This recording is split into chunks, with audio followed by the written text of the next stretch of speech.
often had with Cardfight Vanguard over the years is how it handles proactive characters versus reactive characters.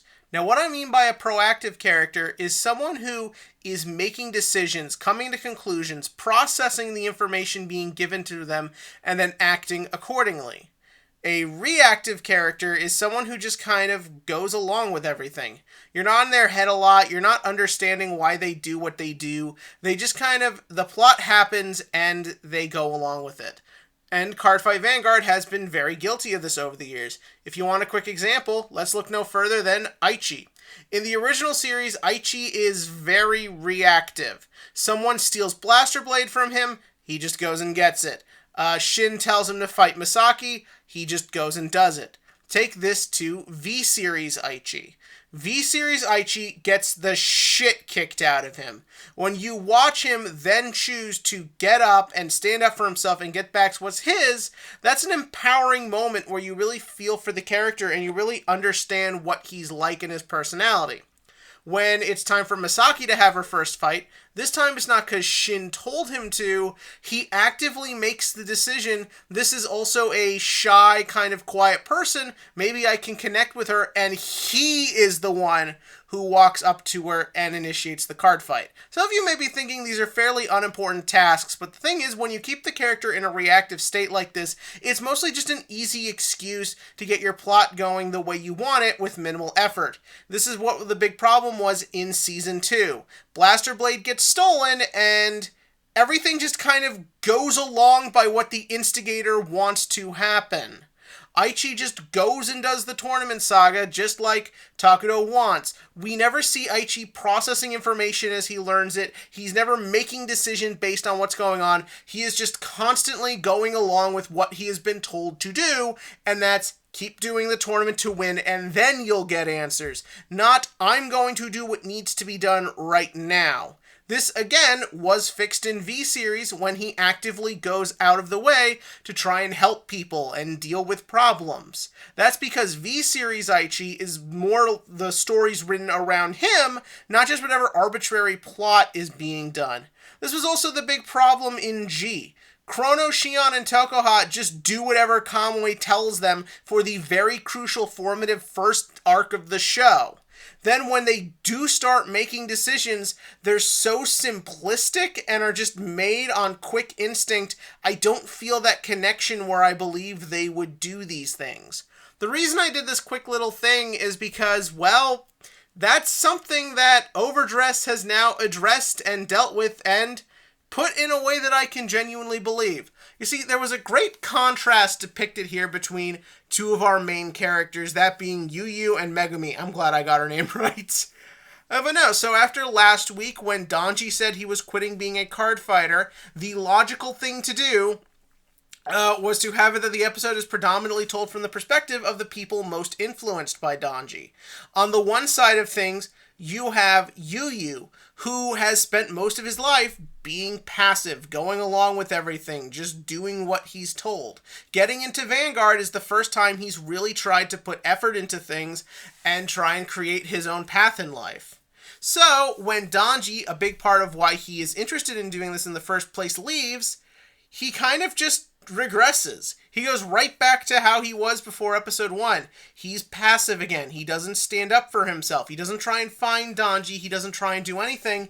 He just goes right back to just living his life, just kind of being that quiet kid in the corner. It's as if all the character progression he's gone through is gone, but this is purposeful. That's the point. He still has a long way to go and a long journey ahead of him. Without one of his new big influences in his life who is telling him he can be more brave and proactive, he's going to go back, and he's got to learn to grow and overcome these things. How, on the other hand, you have Megumi, who immediately, when Donji says he's out and isn't around, just kicks it into gear and steps into action. She immediately tries to keep everyone calm and under control, and when the news about the amusement park comes in, she's immediately like, I gotta do something, I gotta protect this place, this is our place, our place, our place. This is such a great way to establish the two different characters, where one has to learn and grow, one has already done. But if you follow things, you'll see that they've also done a good job of establishing where Megumi's arc needs to go. And they did this in like episode 2, where she assumed that Danji and Yuyu were banging. And then they do it again here. She didn't read. She didn't pay attention. She didn't realize it was just an inspection, when if she took a few minutes to think about it, she probably would have gone through. That's where she has to grow. She has to learn to think more, to look before she leaps. But in the last episode, we saw that Yuyu was able to take that time, and he saw that that little figurine was important to that dude's clock. These are subtle little ways of establishing character and giving their arcs. The show is not hiding the fact that a big focus is going to be these three. I would argue these three are our main three characters, and so therefore doing things to set them up is really a smart idea and a great way to handle character. So seeing it be brought up here and now was a really thing I liked.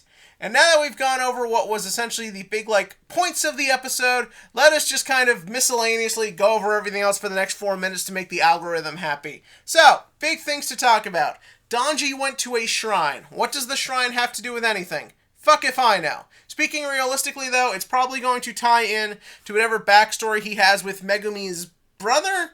Should I call him Oni-chan, but maybe that's the point, they have a strenuous relationship, maybe he's a stepbrother, I don't know, but the point is that he has some sort of complicated history with these two people. I think that shrine and that keychain he's got at the end of the episode are going to be nice little factors into it. It's nice finally seeing Yuyu at school, though I love how formal his, attire makes him look, because then when you see him and Megumi, they look like they're on their way to some sort of business meeting or a mob hit. We also learn Megumi is fucking rich. That's right, she is loaded.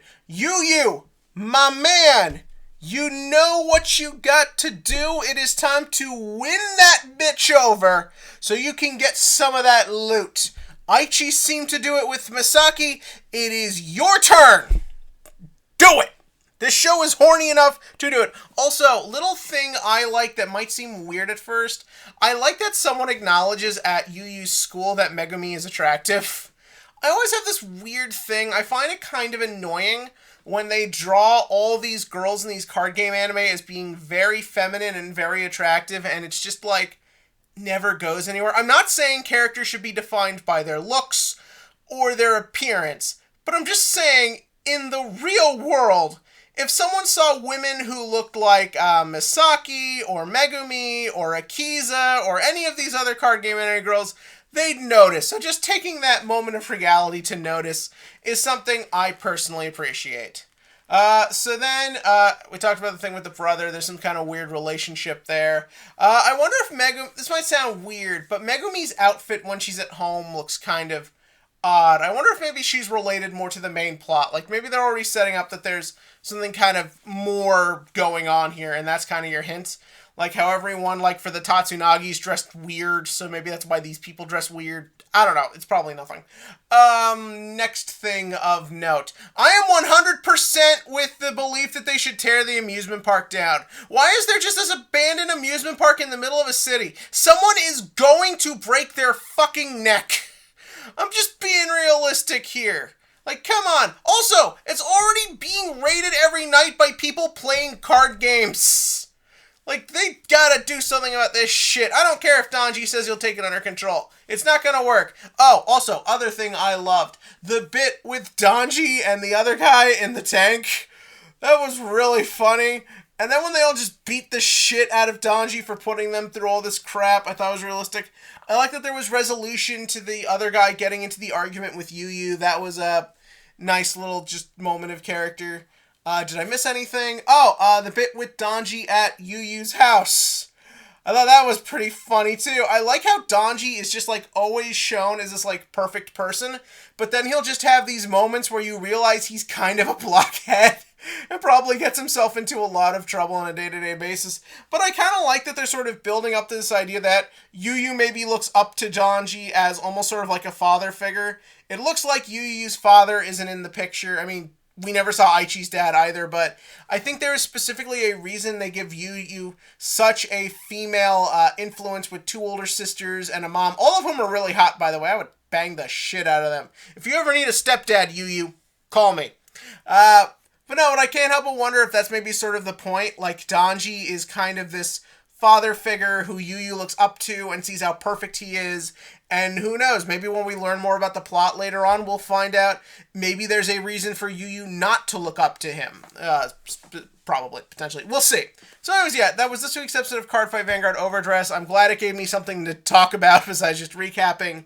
But yeah, that was that. As for the Vanguard question of the week, now the other day at Locals, my friend went and printed out all the, like, Overdress stuff and sleeved it and proxed it so we can test with it. We all said, why did you do this? And we're all just pretty certain he has way too much time on his hands. But yeah, so we got in our first round of Overdress testing. I'm kind of indifferent. I usually don't get that excited for anything till I have the physical cards in my hand. But my question to you is, have you already started your Overdress playtesting? Are you using Area? Are you using Tabletop Simulator? Or have you also printed out proxies? Or are you just enjoying the last few weeks of V like I personally am? I'd rather just enjoy the next few weeks of V and then move on to Dave. But tell me that below. And as always, click to like, click to subscribe, and join me next week where hopefully my Keter boy will be back.